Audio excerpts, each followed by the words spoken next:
I'll be honest, I don't think I've ever experienced anything like Assassin's Creed Shadows before. No, not the game, but the absolute firestorm leading up to it and still surrounding it in many ways. If you have a pulse and are remotely interested in video games or Japan, you will know exactly what I mean. As I said in my initial reaction to the trailer, to say there has been a controversy would be an understatement. In fact, not just one controversy now, but several. From arguments of the game being too DEI, to complaints about historical revisionism, to accusations of stolen details featured in official artwork, to insensitive depictions of cultural objects, to the actual Prime Minister of Japan voicing his complaints about the game and the reaction it might have. This is all unprecedented. Ubisoft has caught so much flack for this game, and plenty of it rightfully so, but I don't think all of it. Now, my problems with the game were always a bit different to the problems I saw so many other people complaining about. For me, it was the cliché nature of Assassin's Creed games, the highly inaccurate character of Naoe, some of the marketing and promotional releases being pretty rough, and Ubisoft's ugly pre-order strategy. But that's not what I saw most people mad about. What I overwhelmingly saw people enraged over was this guy, the character of Yasuke. Nothing has made people fly off the handle more than Yasuke has, and I don't think I was prepared for how bad things were going to get. Now, I'll get into that whole mess later, because I have so much to say about that, but I don't want to get too overly sidetracked just yet. Because I do want to get to the actual purpose of this video, which is obviously a review of the game. Was it really worth all the fuss surrounding it? Well, after personally putting around 40 hours into the game, I can confidently say, no, not at all. The game is actually pretty decent. And what really has driven it home for me is the world. This map of Japan is absolutely stunning. I know I was blown away by the world in Rise of the Ronin, but this game has taken things to a whole new level I did not think was possible. I mean, I shouldn't be too surprised. The one area I've always felt Assassin's Creed games shine the most was in their world, so it makes sense that this is the largest, most detail-rich map of Japan we have ever seen brought to life in a game. It is incredible. I mean, what other game allows you to watch no theater, or Shinto rituals, listen to monks chant or play shakuhachi or biwa on the roadside, and encounter hundreds of other unique interactions?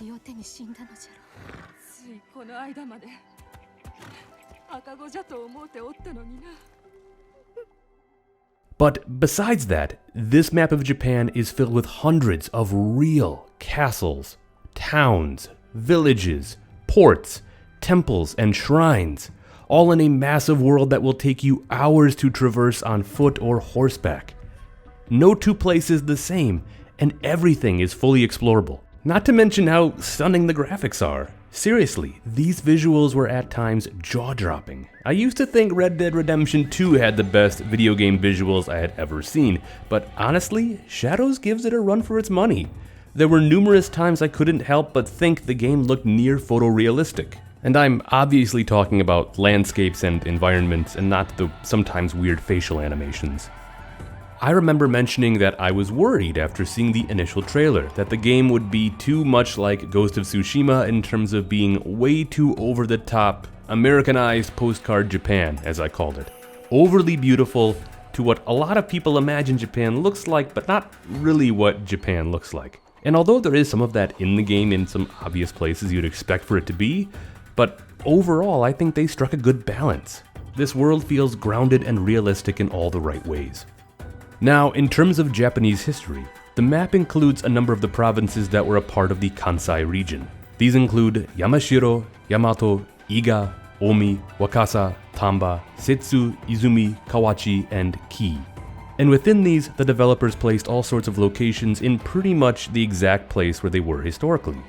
But it's not perfect, and if you have a keen eye for historical detail, you will notice many minor details that are not completely correct. Many, if not the majority of the castles in the game are their later Edo period designs. What I mean by this is large complexes with tons of stonework and often multi-tiered tenshu, or the main keep. Many of these design features were inspired by that of Nobunaga's glorious Azuchi Castle, which you can visit in the game, despite the fact that it should technically be destroyed after the Honnoji incident. Regardless, what happens is that a lot of these castles in the game take the forms they would decades later in the Edo period, and do not accurately represent what fortifications would have been like at these spots during the Sengoku period. There are a number of fortifications you can discover that do depict the actual design of castles more accurate to the period, but the game usually demotes these to just being called forts. These are more rare in the game, as for the most part you will find castles that the developers crafted from their later, more iconic iterations. A good example is Himeji Castle, which would not look like this at all at the time when the game is set, as the famous construction of Himeji that we have all come to know was actually built decades later. Additionally, the game depicts Osaka Castle under construction, with the Tenshu fully complete. This would not happen for a number of years yet either. But this is where we can also examine how, despite many of these castles not being their Edo period versions yet at this time, Ubisoft went through great lengths to make extremely accurate depictions of their Edo period versions. This includes their layouts, moat systems, shooting hole placements, towers, and yes, Tenshu, at least for the ones that would have had Tenshu, because not all castles had Tenshu despite what the game tries to depict. A lot of these castles don't exist anymore, so we only have ideas about what they might have looked like in their prime. A great example is that of Sakamoto Castle, the castle of Akechi Mitsuhide. We only have artist interpretations of what Sakamoto looked like, yet the game uses these modern ideas of its structure to recreate it in all of its potential grandeur. Another great example is how they got right the color of Osaka Castle's Tenshu with its correct black siding. This was something Hideyoshi was known to have done with his castles, and although the current reconstruction of Osaka does not feature this, coloring it black would have been accurate for its original design. And this is where we have to draw the line and ask ourselves, is it okay that the castles don't match the ones that would have been there at this time when the game takes place, even though the developers went through such great lengths to make them either accurate to their later iterations or to what we might have known about them? It's a tough call to make, but I'm willing to let it slide just because of the detail they packed in. And this leads to another great strength the game has, explaining real historical details to you through the codex. Throughout the game you will find these glowing nodes that you can interact with, which will give you historical background to all sorts of historical locations and concepts. They did fantastic work on these, helping the player understand deeper information about the real history that may not be presented as accurately through the actual gameplay. I mean, to give you an example of how accurate these are and how much they steer away from pop culture tropes, there is even an entire entry on Bushido, where it explains that this term is more of a modern concept. Compare that to Ghost of Tsushima, which makes Bushido one of its main story elements. This is the type of stuff I like to see, real cold hard facts presented to the player so that they can understand fact from fiction. But like I said, it's not all perfect, and the game certainly has its fair share of issues both having to do with the history, the story, and the gameplay. It is very much a mixed bag. Yes, some elements are as mediocre or bad as I was expecting, while others, like the world, highly exceeded my expectations. There are different lenses which I find myself viewing the game, and each gives a different feeling overall, so coming up with an actual rating to give this game has been very difficult. But obviously I'll save my ratings for the end. For now, let's just start things off with the background. What even is Assassin's Creed Shadows, and when does it take place in history? And yes, going forward there will be spoilers for the game. I want to be able to talk about the real history and then how the game portrays that history. Now, in terms of Assassin's Creed itself, I'm not going to do a massive lore dive right now for anyone who doesn't know what Assassin's Creed is. It has become a pretty long-running series by this point with some deep yet convoluted lore attached to it.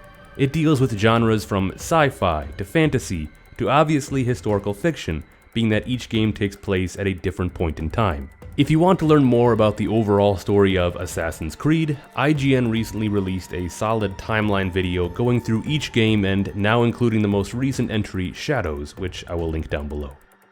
Now, Assassin's Creed Shadows takes place in pre-modern Japan, a time and place never explored before in Assassin's Creed, yet also a setting which people have been begging for years. This is obviously because of the whole ninja assassin trope. In a series which is all about stealth and assassination, it makes perfect sense that people would cry out for a game to take place in Japan and have the stereotypical pop culture ninja/shinobi elements. Now, there are two settings where this might work best. The first that comes to my mind would actually be the Bakumatsu period in the mid to late 1800s. No, not for any shinobi connections, but rather because it was an age filled with tons of political turmoil and assassinations, as the old Tokugawa shogunate would come crashing down with the rise of the new imperial government. I think it would fit perfectly, especially given the fact that this was a time in which Japan had reopened its borders to the west.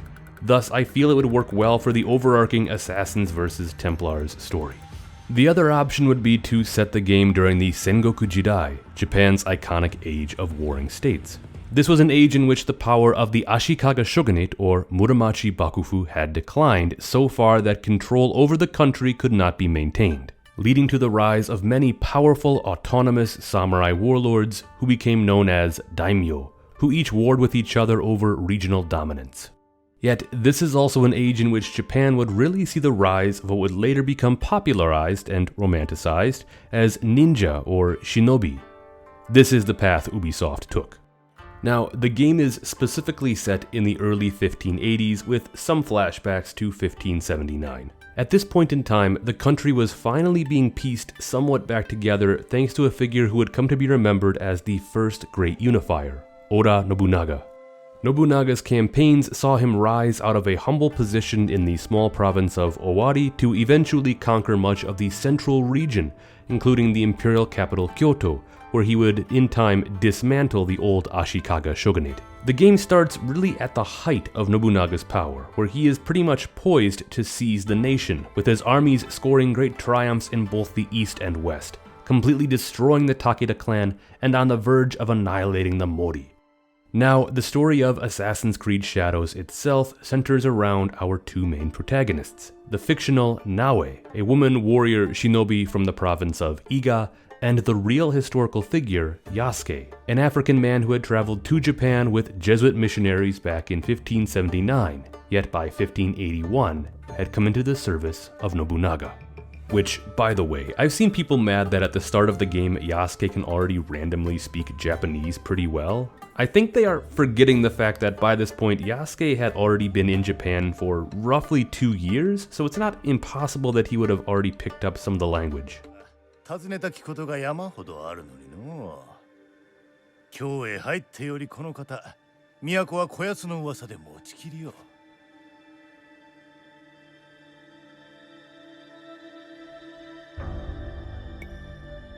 Nobunaga-sama, 私も言葉がわかります。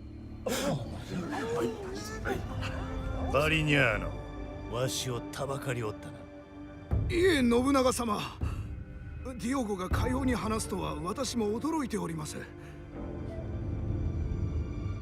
Anyways, these two, both Naoe and Yasuke, despite initially being enemies, eventually team up in order to help restore peace to the land and take down a shadowy group known as the Shinbakufu, which if you didn't know, literally translates to mean new shogunate. You eventually discover the Shinbakufu are working directly with the Templar to steal important pieces of the imperial regalia in order to hold greater influence over Japan. Or at least, that's what I got out of it. To be honest, the story can be pretty convoluted at times, as well as both cliché and cheesy as well. And it didn't help that during big important moments, they decided to keep putting in either Japanese pop punk for Naoe or, I believe, Portuguese pop for Yasuke.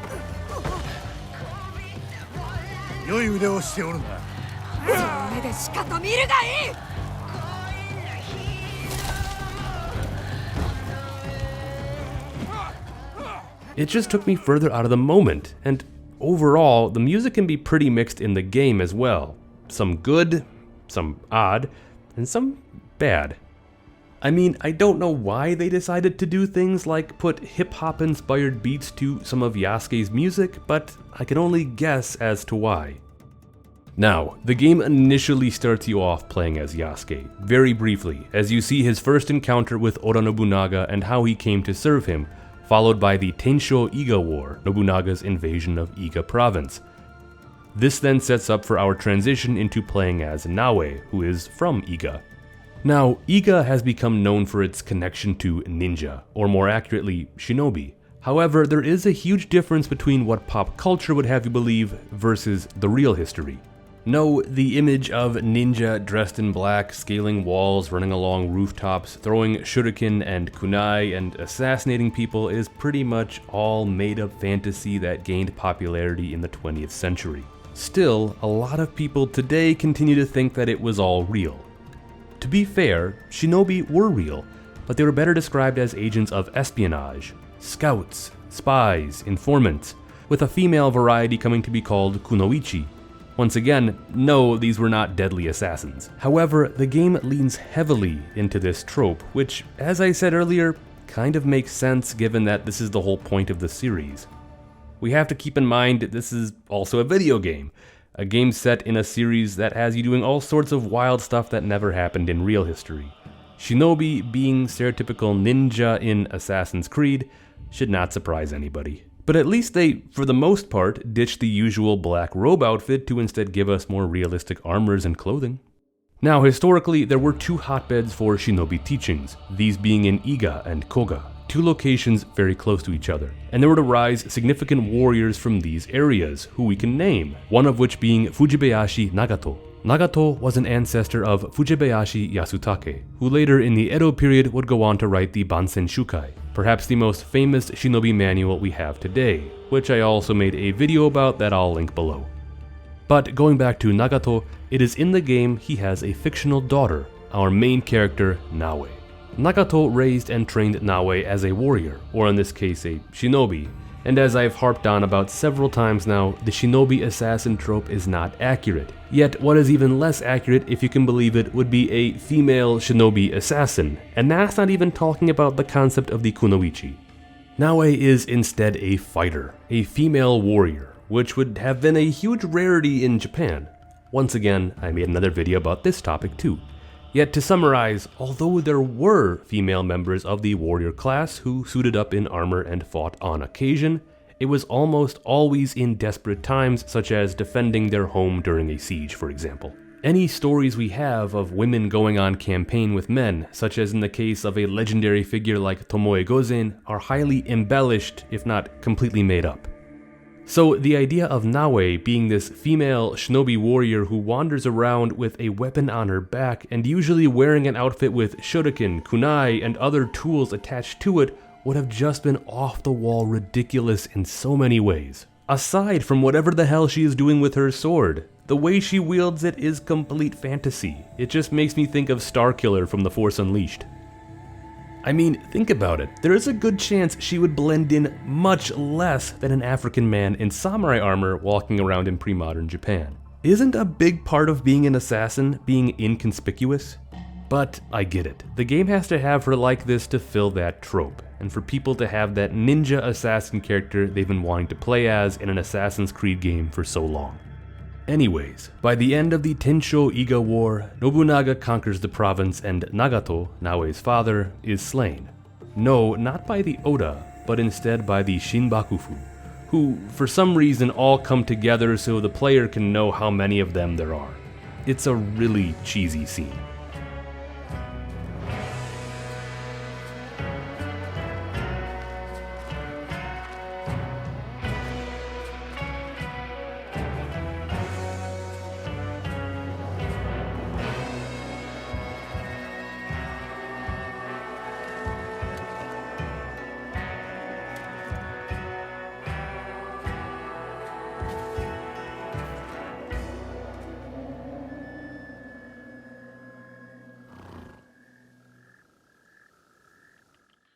Naoe begins a path of vengeance, hunting down these figures and assassinating them so that she can learn all about who they are and what they want with the imperial regalia they stole, which her father had been hiding. Eventually, she meets Akechi Mitsuhide, one of Nobunaga's top generals, who tricks her into believing that Nobunaga is the actual leader of the Shinbakufu, prompting her to help him pull off the Honnoji incident, where Mitsuhide would assassinate Nobunaga. It is in the chaos of the attack on Nobunaga that Naoe comes face to face with Yasuke. Which is interesting, because Yes, Yasuke was present the night of the Honnoji incident.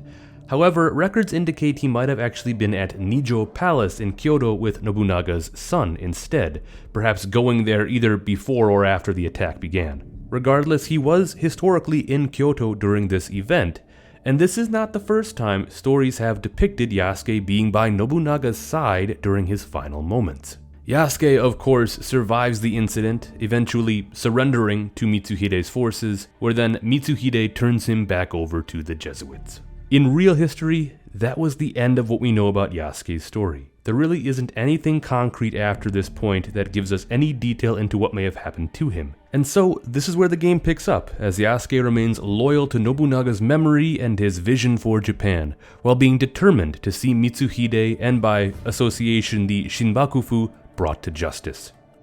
This leads him to join with Naoe, and their adventure begins.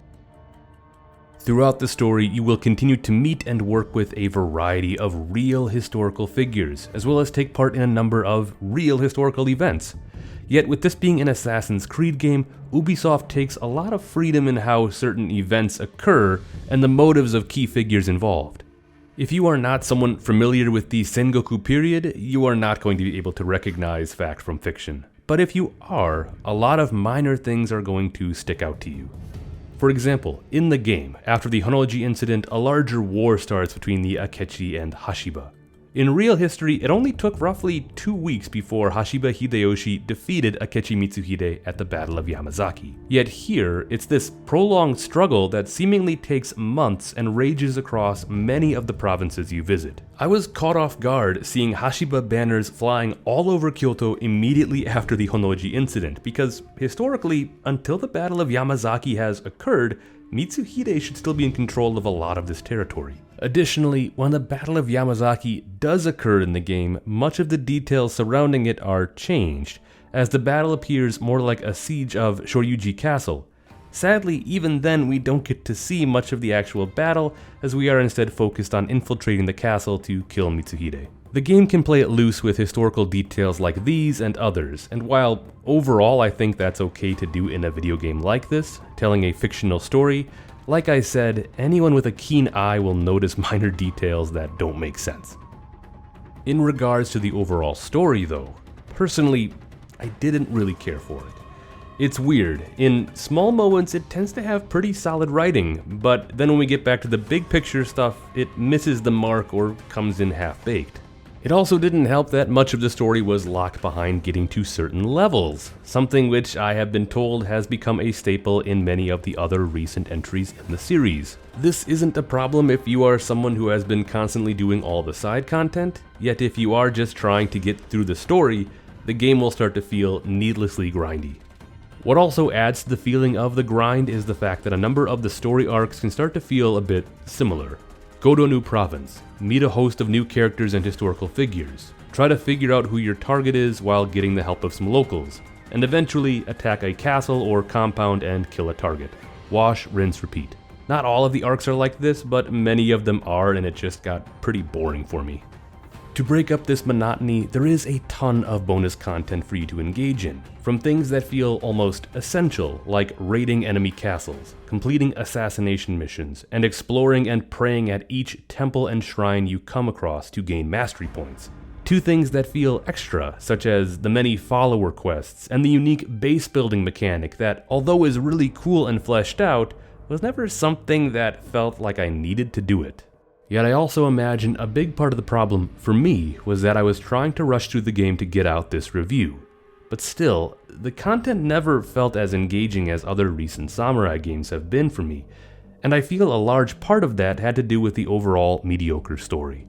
However, besides the main story, you also get to experience the individual stories of Yasuke and Naoe, and this too I personally felt was done in both good and bad ways. For example, Naoe's story always came off feeling like your basic revenge plotline with a number of cliché elements and Assassin's Creed-isms. Naoe learns about her family's past as part of the League of Assassins, all things that her father had kept secret from her, yet now causing her to go and rediscover all of these things after his death. Yasuke's story, on the other hand, felt like a breath of fresh air in my opinion, giving us a new telling of his journey to Japan and entry into Oda service. His relationship with Nobunaga actually came to feel a lot like the story of William Adams and Tokugawa Ieyasu, which you may be familiar with if you watched Shogun, because it is pretty much the same story of Blackthorn and Toranaga. In the story, Nobunaga comes to use Yasuke in a very similar way to how Ieyasu would use William Adams, bringing him in as an outsider with tons of knowledge of the world beyond Japan, and able to give him key insights into the motives of other foreigners in the country, like the Portuguese and Jesuits. はばからず申せ。奴らの行いは己のためか、神のためか。いずこにあっても人というものは善も悪もなせるものにござります。しかしながらあの者らには危うきものを感じざるを得ませぬ。あやつらはこの世のすべてが己のものと信じております。そしてあちこちに手を伸ばしては血にまみれた利を得るのです。すべて合点がいく。そなたの申す通りだ。申します。わしらも何番から学んだ。見よ、筒と引き金の精密な作りを。長浜の匠の技ぞ。見事なこしらえ物で。ただのこしらえ物ではない。それを超えておる。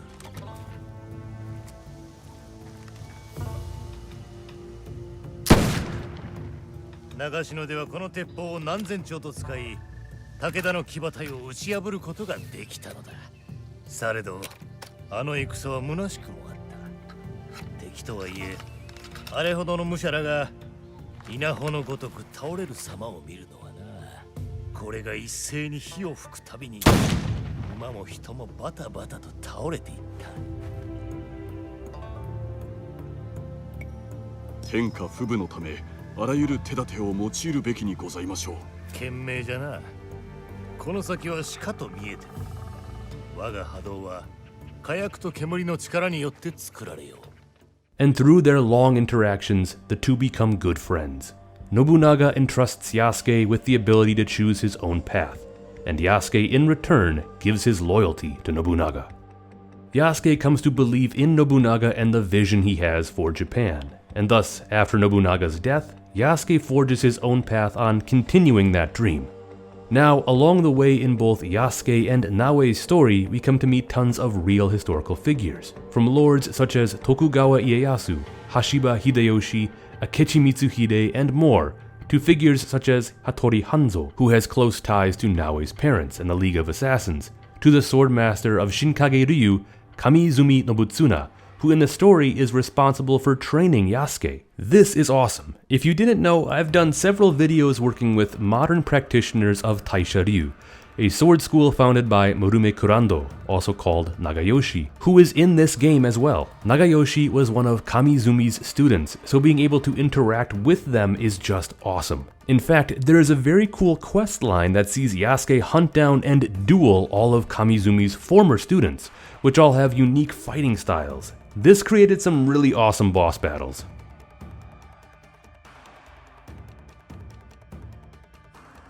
We also come to learn that, like Naoe, Yasuke too has some personal stake in the whole wider Assassins vs Templars story that ties directly into his past before arriving in Japan. It's a lot clearer now why he was chosen as the game's other protagonist. I know a lot of people have speculated that Yasuke was just added in late as some DEI incentive, but if you play the actual game, I think it's clear he was planned to be in it all along. Because he works as a solid foil to Naoe. Where Naoe has to do so much with building the League of Assassins in Japan, Yasuke brings in the elements of the Templar vs Assassins storyline from abroad, even learning about key events from Assassin's Creed 2 and Brotherhood, which happened relatively recently in the timeline. これはテンプル騎士団への誓約書だ。知っとるのか？ああ、イタリアで耳にしたことがある。教皇聖家と3つの大貴族が関わっていたと。悪名高き大貴族ボルジア家もその一つだ。邪智暴虐の限りを尽くした彼らによりローマは滅びかけた。バリニャーノと働く前、私はあの町にいてね。してその者らは滅びたと言われるが、詳細は誰にも。謎の組織がその陰謀を断ったとも言われるが、真相はわからん。And this is where I think it'd be a good place to get into a bit of the gameplay. How do both Naoe and Yasuke feel to play as? Well, like polar opposites. While Naoe is sleek, quick on her feet, able to scale any building with ease and assassinate people silently, Yasuke feels like you are playing as a D1 linebacker, as one of my Discord members put it. Yes, Yasuke can climb and assassinate people, but that's not really what he is best used for. Yasuke is all combat, and honestly, that worked well for me. I'm not someone who likes to play a lot of stealth in games really anymore, unless we're talking about the two really good Chronicles of Riddick games from the 2000s, so I usually preferred to play as Yasuke, just running in and taking everyone head on. Yasuke does considerably more damage despite overall feeling more clunky to maneuver with, and it didn't help that he constantly gets stuck on everything because with it being an Assassin's Creed game, he's automatically programmed to lock on and parkour on top of objects in the world. Still, his combat style and variety of weapons made him so much more fun for me to play. Yasuke can use katana, naginata, kanabo, yumi bows, and teppo firearms, being able to level up each skill and gain unique abilities with them. However, no ability can beat his basic Spartan kick that he can use to send enemies flying.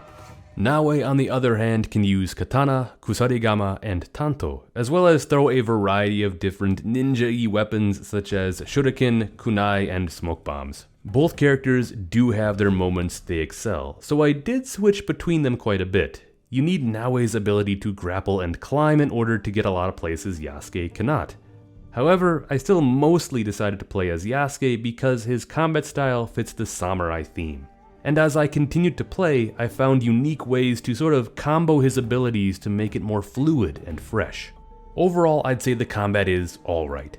There is an okay level of enemy variety, with most of them being rooted in history, while others are just wild and fantasy inspired, like the crazy mask-wearing guardians who will be summoned if you acquire a wanted level. However, for the most part, the combat is good for what it is. It can be fun, but never anything amazing. I'd say it's below Rise of the Ronin for me, but still above Ghost of Tsushima with all of the different weapons you can choose from. Whether you play more as Yasuke or Naoe, or find a balance between the two, it is completely up to you.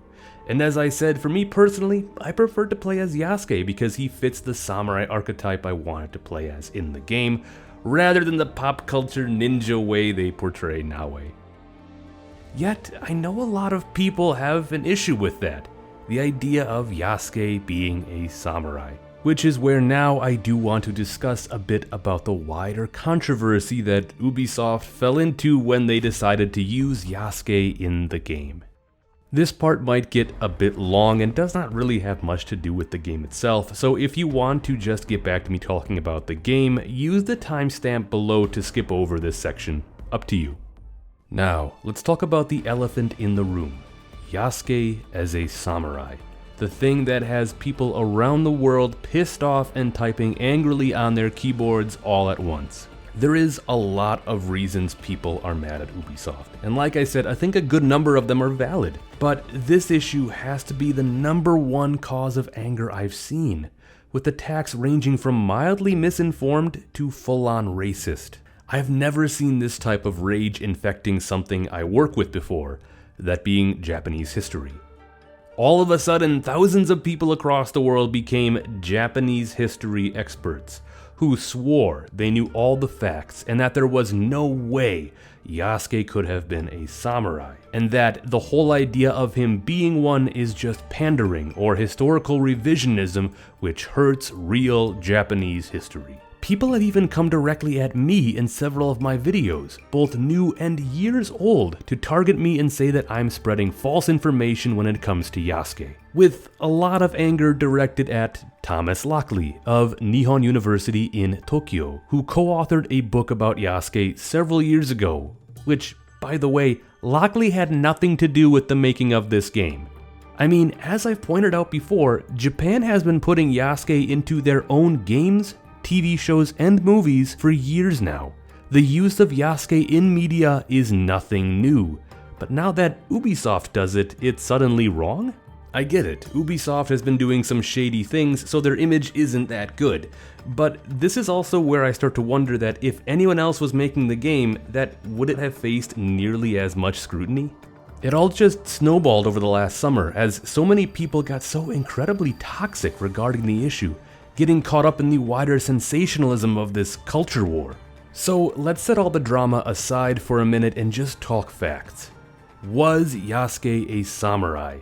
Does it make sense for him to be called a samurai in the video game, setting aside the fact that yes, it is just a game, despite the back and forth nature of how Ubisoft has been saying this is a good way to learn Japanese history, but also it's just fiction. Regardless, based on what most, if not all, credible Japanese historians have said on the matter, yes, we can likely consider Yasuke to be a samurai by the way we use the term samurai in the late 1500s. Notice, I did not say he officially was a samurai or a legendary samurai or any of that stuff, but that we can consider him to be one. Most times when we are referring to samurai before the Edo period, we are actually doing so retroactively. More on that in a minute.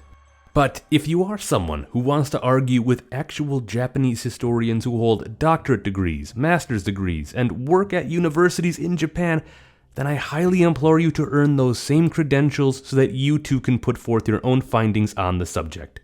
That's how academia works. Random people can't just add their voices and expect to have it be held in as high a standard as professionals. But anyways, here's the rundown though when it comes to Yasuke. Yes, there is very little written about him, but we do have multiple accounts coming from both the Japanese and Jesuits. What we know is that he obviously came from somewhere in Africa, where he was enslaved at some point and perhaps brought to India, where he was picked up by the Jesuits. It's not clear if he was still a slave by this point or had earned his freedom. However, he would then go with the Jesuits to Japan, arriving in 1579, and while traveling with them through the country, it was recorded that he caused quite a stir, even perhaps inciting a riot as people wanted to see this tall, dark-skinned man. Eventually, Oda Nobunaga got wind of this and wanted to see him in 1581. After this meeting, Nobunaga requested that Yasuke enter his service, which the Jesuits agreed to. I mean, how could they not? They were talking to the most powerful leader in the country. Now, this is where so many people online want to say that Nobunaga was only taking Yasuke in because he saw him as a novelty, and that he treated Yasuke like a pet. In fact, the pet thing is even alluded to in the game.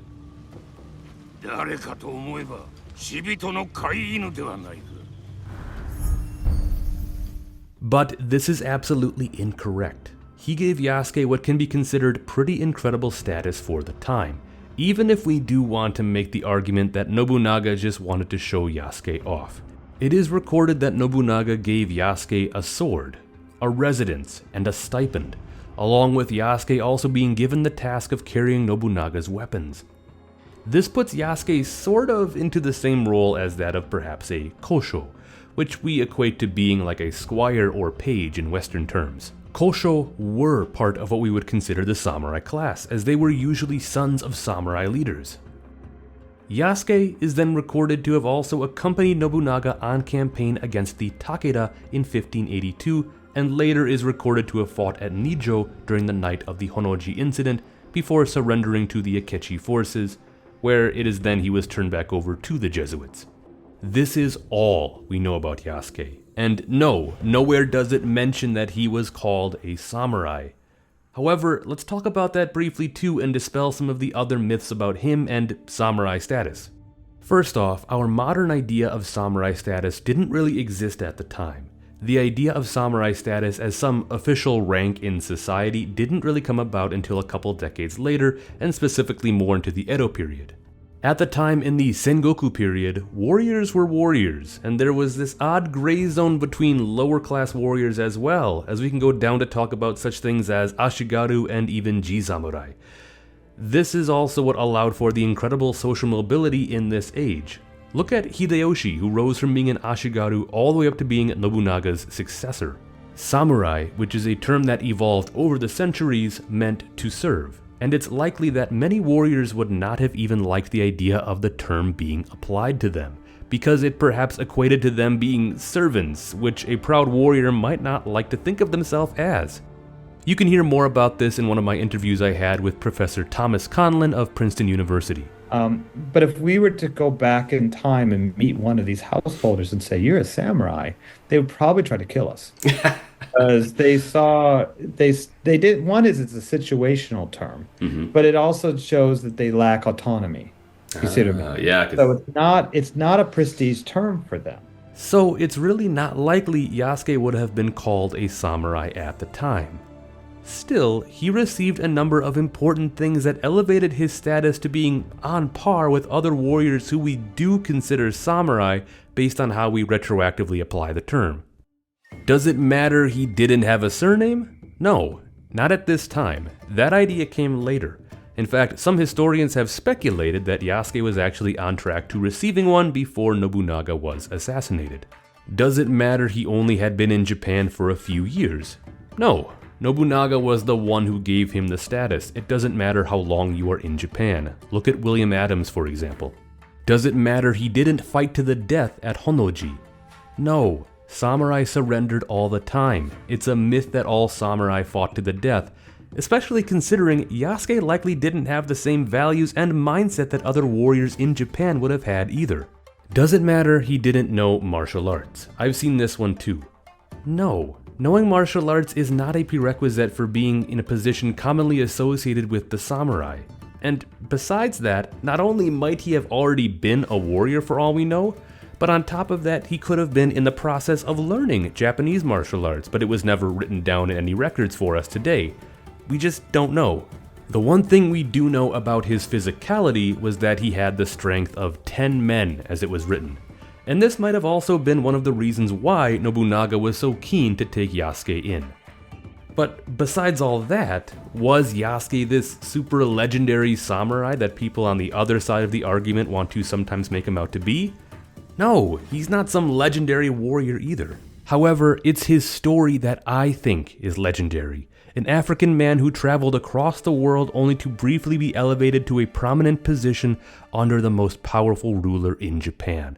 It's a cool thing that really happened in history. We have records of it.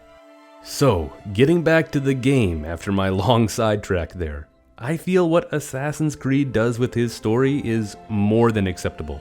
Not only for the fact that other games made in Japan have repeatedly used him as well in roughly the same way, but also given the fact that it's just a game and is only saying this is what if regarding him and his story, especially after Nobunaga died, where there is virtually no information about what happened to him. For me, Yasuke is the standout character in the game.